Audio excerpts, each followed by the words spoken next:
Hello दोस्तों, हम आपका स्वागत करते हैं हमारे इस YouTube चैनल पर। आज के वीडियो में हम बताने वाले हैं हमारे भारत के इतिहास के बारे में। ज्यादा समय आपका ना लेते हुए शुरू करते हैं इस वीडियो को। हम बताने जा रहे हैं भारत का इतिहास। हमारे भारत का इतिहास कुछ इस तरह से शुरू हुआ है। लगभग 65,000 साल पहले होमोसेपियन के साथ शुरू हुआ था। होमोसेपियन अफ्रीका, दक्षिण भारत, बलूचिस्तान की तरफ से होते हुए सिंधु घाटी पहुंचे और यहां रहने लगे, जिससे कि सिंधु घाटी सभ्यता डेवलप हो सके। भारतीय इतिहास में सिंधु घाटी की रहस्यमयी संस्कृति से शुरू होकर भारत के साउथ इलाकों में किसान कम्युनिटी तक फैलाया। हमारे आज के इस वीडियो में इंडियन हिस्ट्री के बारे में इजी लैंग्वेज में अच्छे से जानेंगे। भारतीय इतिहास को 3 भागों में डिवाइड किया गया है। पहला, प्राचीन भारत। दूसरा, मध्यकालीन भारत। तीसरा, आधुनिक भारत। प्राचीन भारत।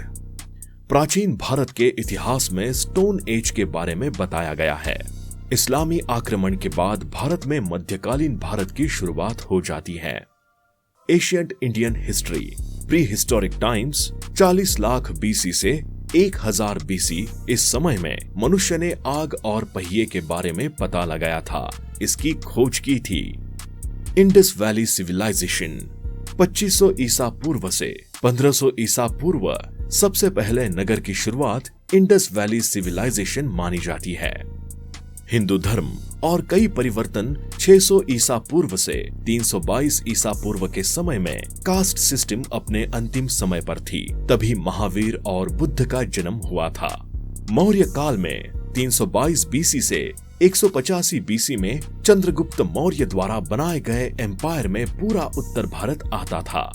आक्रमण के दौरान 185 बीसी से 320 बीसी के समय बिजनेस के लिए मध्य एशिया खुला और वहां पर गोल्ड कॉइन को चलाया गया और साका युग की शुरुआत हुई।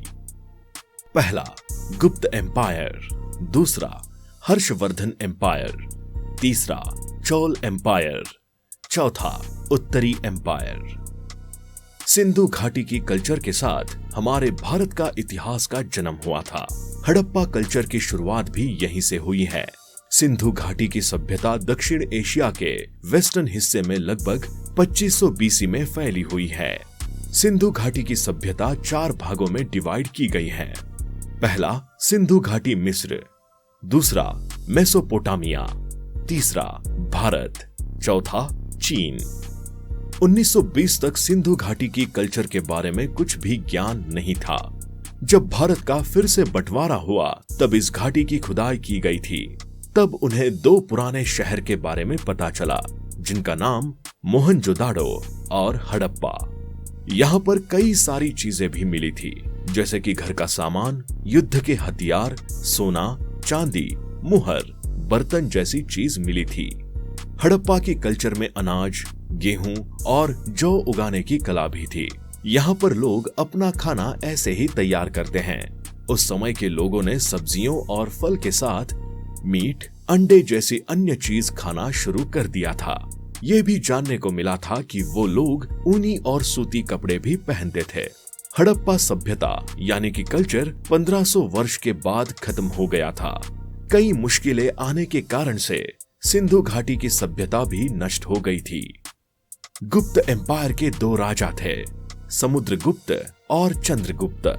चंद्रगुप्त मौर्य ने 322 बीसी में मौर्य एम्पायर को भारत के गंगा को जीतकर वहां पर अपनी कैपिटल बनाई, जिसका नाम पाटलिपुत्र रखा था। मध्यकालीन भारत मतलब मिडिवल इंडिया। मध्यकालीन भारत की शुरुआत भारत पर इस्लामी अटैक से मानी जाती है। वर्तमान के उज्बेकिस्तान के रूलर तैमूर और चंगेज खान के वंशज बाबर ने सन 1526 में खैबर दर्रे को पार किया और वहां मुगल एम्पायर की स्थापना की, जहां आज अफगानिस्तान, पाकिस्तान, भारत और बांग्लादेश है। बाबर के भारत आने के बाद भारत में मुगल वंश की स्थापना हुई। सन 1600 तक मुगल वंश ने भारत पर राज किया। सन 1700 के बाद इनका राज्य होने लगा और ब्रिटिश की सत्ता फैलने लगी। भारत के पहले स्वतंत्रता के समय सन 1857 में मुगलों का राज्य पूरी तरह खत्म कर दिया गया था। मध्यकालीन भारत की घटनाएं, events of medieval India.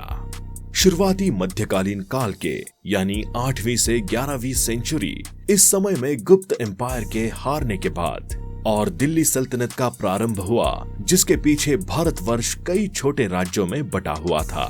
Medieval युग के 12वीं से 18वीं सेंचुरी में मुस्लिमों की लड़ाई तेजी से होने लगी थी, जब विजयनगर की स्थापना हरिहर तथा बुक्का नाम के दो भाइयों ने की थी। ये उस समय का हिंदू राज्य था जिस पर अलाउद्दीन खिलजी ने आक्रमण किया था, जिसके बाद हरिहर और बुक्का ने मुस्लिम धर्म को अपनाने के लिए कहा था। बाबर के भारत पर आक्रमण करने के बाद भारत में मुगल परिवार की स्थापना हुई। 1857 में परिवर्तन होने के बाद ही मुगल परिवार खत्म हो गया और ब्रिटिश शासन के साथ मॉडर्न भारत की शुरुआत हुई। मुगल एम्पायर की शुरुआत भारत के इतिहास में एक महत्वपूर्ण मोड़ है। मुगल एम्पायर के आने से भारत में इंपोर्ट और एक्सपोर्ट में वृद्धि हुई। बाहर से लोग बिजनेस के लिए भारत आने लगे, जैसे डच, यहूदी, ब्रिटिश, साथ ही नदियों में नाव पर भारी सामान लाया जाता था। हिंदू, जैन और मुस्लिम गुजराती बिजनेस भी करते थे, जबकि ओसवाल, महेश्वरियां और अग्रवाल राजस्थान में मारवाड़ी कहे जाने लगे। मुगल के कुछ बाग कश्मीर में थे, लाहौर के शालीमार बाग और पंजाब के पिंजौर में बाग थे। अकबर की सुबह के साथ व्यापक पैमाने पर इमारतों को बनाना शुरू किया गया था। कई किले उसके द्वारा डिजाइन किए गए थे और सबसे प्रमुख आगरा का किला था। इसे लाल सैंड के पत्थर से बनाया गया था। उनके अन्य केंद्र लाहौर और इलाहाबाद में हैं। दिल्ली में प्रसिद्ध लाल किला को शाहजहां ने अपने रंग महल, दीवाने आम और दीवान ए खवासस्व के साथ करवाया था। फतेहपुर सिकरी में एक महल भी अकबर यानी विजय शहर में बनाया गया था। कई गुजराती और बंगाली में लिखी गई शब्दों से बिल्डिंग्स भी पाई जाती हैं, जिसे बुलंद दरवाजा या बुलंद गेट के रूप में माना जाता है। मेन गेट की हाइट 176 फीट है। इसे गुजरात पर अकबर की जीत की याद में बनाया गया था। हुमायूं का मकबरा दिल्ली में अकबर के शासन के दौरान बनाया गया था और इसमें संगमरमर का एक विशाल गुंबद कहा जाता था।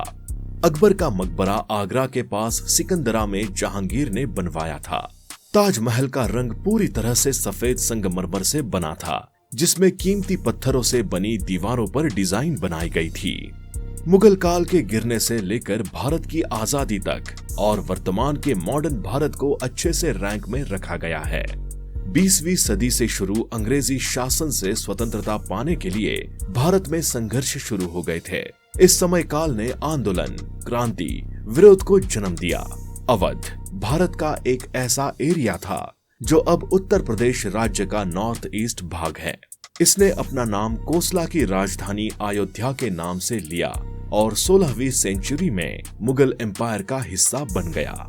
1800 में ब्रिटिश ने अपने एम्पायर के हिस्से में खुद को नीचे कर लिया। 1722 ईस्वी अवध का सब आजाद हुआ। मुगल एम्पायर मोहम्मद शाह ने एक फारसी शिया को सादत खान को अवध का गवर्नर बनाया। सादत खान ने सैयद भाइयों को अलग करने में मदद की। सादत खान को राजा नादिर शाह के साथ बातचीत करने के लिए डेप्यूटेड किया गया था, ताकि वो शहर को खराब करने और पैसों को चुकाने के लिए अपने देश वापस आने के लिए तैयार हो सके। जब नादिर शाह वादा किए गए धन को नहीं पाए तो उनका गुस्सा दिल्ली के लोगों पर उतरा। उन्होंने सबको मारने का आदेश दिया था। सदात खान ने अपने अपमान और शर्म के कारण सुसाइड कर ली। सफदरजंग, जिसे मुगल एम्पायर का वजीर भी कहा जाता था, अवध का अगला नवाब था। वो अपने चाचा शुजाउद्दौला के कारण से वो सफल हो गया था। अवध राजा द्वारा एक मजबूत सेना को तैयार किया गया, जिसमें मुस्लिम और हिंदू, नागा और सन्यासियों के साथ शामिल थे। अवध शासक का अधिकार दिल्ली के पूर्व क्षेत्र रोहिलखंड तक था। उत्तर पश्चिमी सीमा की पर्वत चैन से बड़ी संख्या में अफगान, जिन्हें रोहिल कहा जाता है, उसमें बस गए। आधुनिक भारत के ऐसे कई राज्यों की उन्नति हो रही थी। उस समय यूरोपियन पंजाब, मैसूर, हैदराबाद, बंगाल जैसे छोटे शहरों में अपना फैलाव कर रहे थे। इसके साथ ही पुर्तगाली कॉलोनी, डच कॉलोनी, फ्रांसीसी कॉलोनी और अंग्रेज कॉलोनी की स्थापना हुई। 18वीं सदी के विद्रोह में काफी सुधार हुआ। इस समय में रामकृष्ण, विवेकानंद, ईश्वरचंद विद्यासागर और बंगाल राम मोहन रॉय और ब्रह्म कास्ट जैसे कास्ट वालों का जन्म हुआ। भारतीय राष्ट्रीय आंदोलन में इस समय काल में भारत को ब्रिटिश लोगों से आजाद कराने के लिए कई सारे आंदोलन करने पड़े थे, जैसे कि एजुकेशन, इंडियन प्रेस, भारतीय राष्ट्रीय कांग्रेस, जालियनवाला बाग, मुस्लिम, रोलट विरोधी सत्याग्रह, स्वदेशी आंदोलन और असहयोग आंदोलन, Simon commission, Nehru report, Bharat छोड़ो आंदोलन, कैबिनेट महीने, सरकार, सभा, कई योजना और भारत के बंटवारे, भारत में सुधार आदि। 18वीं सदी में ये सब हुआ था जो कि आज भी लोग भूल नहीं पाए हैं। भारत का इतिहास। ये वीडियो अगर आपको अच्छी लगी हो तो इस वीडियो को लाइक करना ना भूलिएगा और इस चैनल के साथ बने रहने के लिए और आगे के वीडियो देखने के लिए हमारे चैनल को सब्सक्राइब करें, बेल आइकॉन पर क्लिक करें, जिससे कि हमारे वीडियोस की नोटिफिकेशंस आप तक पहुंच जाए। चलिए मिलते हैं हम आपसे अगले वीडियो में।